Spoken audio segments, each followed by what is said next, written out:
In its heyday, this device that I'm holding was a productivity powerhouse. Incredible UI, known for its security and stability, and then also had a freaking QWERTY keyboard that was the leader in its day and still the leader even up till now. No one has been able to replicate the beauty and glory of this keyboard. And now, since the release of this device in 2014, that's 11 years ago if you weren't aware, a lot of the services that this thing was known for have been shut down. Even the towers that these phones used to run on in many regions and areas no longer exist. Other things like BlackBerry servers, BlackBerry World, app stores, BBM, if you don't know what that is, it's BlackBerry Messenger, which is like iMessage before iMessage. This thing was the king. And now, 11 years later, things don't work the same that they did back then, which got me thinking, would this actually be a great minimal device for someone that uses a dumb phone or has a different intentional take on using their devices? Could this phone fill that gap for them? You can get these on eBay for like $50, $100. So I've been using this for the last couple of days or so. I'm getting an idea of it. My normal daily driver is a Lightphone 3, which I really prefer that over this. But there is something about this QWERTY keyboard that's wonderful, and I really just wanted to make this video for you guys. So that's why we're here. So let me give you a list of the things that work very well on here. But before I do want to mention some caveats before you were to purchase something like this. Number one, I'm not sure of the stability of the cell service in your area. I only tested this on Mint Mobile in the United States, which had no problems with that whatsoever. Calls, texts, everything worked great. Data, hotspotting, Wi-Fi calling, all those things worked very well. But you may have a different experience in your area, and I love you guys, but I'm not going to look up if this is available in your area. You're going to have to do your own homework on that part of it. Oh, I'm also using the AT&T branded one on the back. That's probably worth noting. Another caveat I'll say, and that's going to permeate this whole video, is BlackBerry servers have all been shut down. So things like the app stores, your ability to use the BBM, like I mentioned, those have gone away. But then also there's another piece to this. When you power this device on for the first time, it requires that connection with the BlackBerry servers to kind of authenticate the device. Well, you can't do that if the servers aren't on. There is a tutorial out there on YouTube that you can find, and the gentleman or gal, I don't know who it is, walks you through how to bypass this requirement in the setup. And then once you're through it, it's no problem at all. You're in. But it does take a second to kind of connect. And then once you're in, you're in. And then also anything could change on this in a whiff of a moment. The Mint Mobile might stop this thing from working somehow, because cell manufacturers do that all the time, and cell phone companies do it all the time, and service providers and whatnot. So there's just a lot of caveats to consider, and this may not be worth it. But all that being said, let's move on.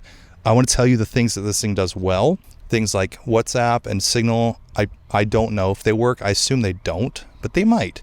And you might want to go to another channel to figure out if all those things work.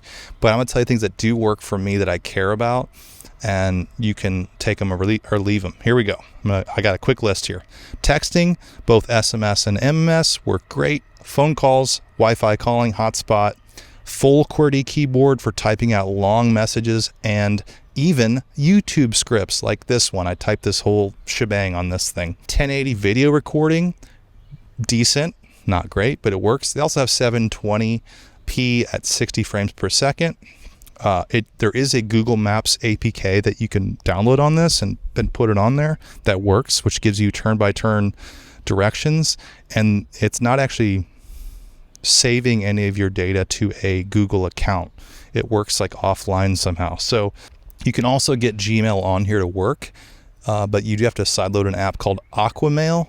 It does work, but it only allows one Gmail account, and that's it. The calendar app works, but again, you can't sync it with anything. Like the BlackBerry Hub doesn't work. So you can't sync it with calendars, can't sync it with whatever service you have. At least from my experience, it hasn't worked. There's a compass.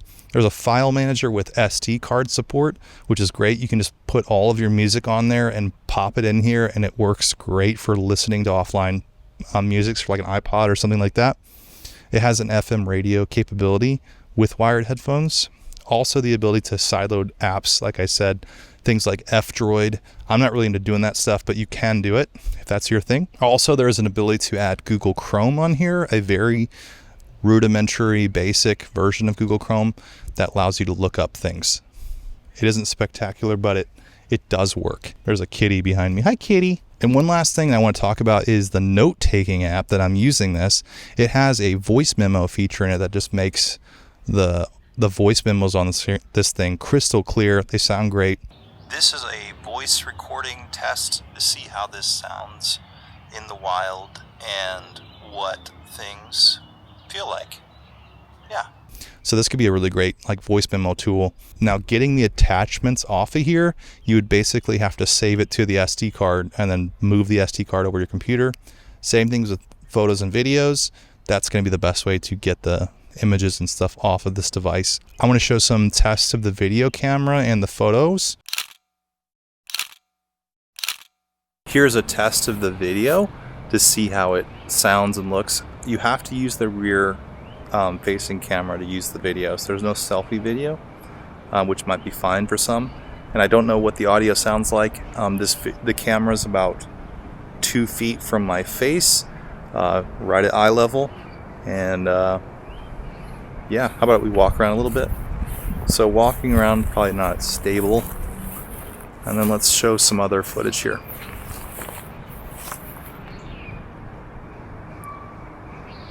Tap to focus works pretty good.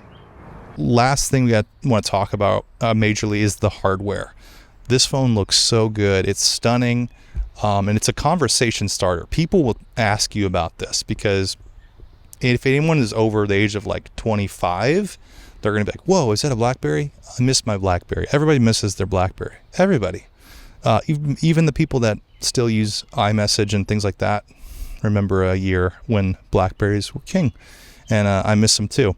So basically the things that made this phone great 11 years ago no longer make this phone great for those reasons, which makes it a great option for a minimal phone because you're only calling and texting and basic rudimentary things that aren't going to take up your time or care really.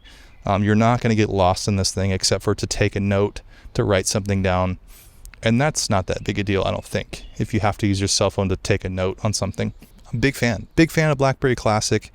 I think it's still worth it in 2025 for the right person, for the right area, and considering all of the caveats that I mentioned earlier in this video. So if you like this video, please like and subscribe. We'll see you in the next one.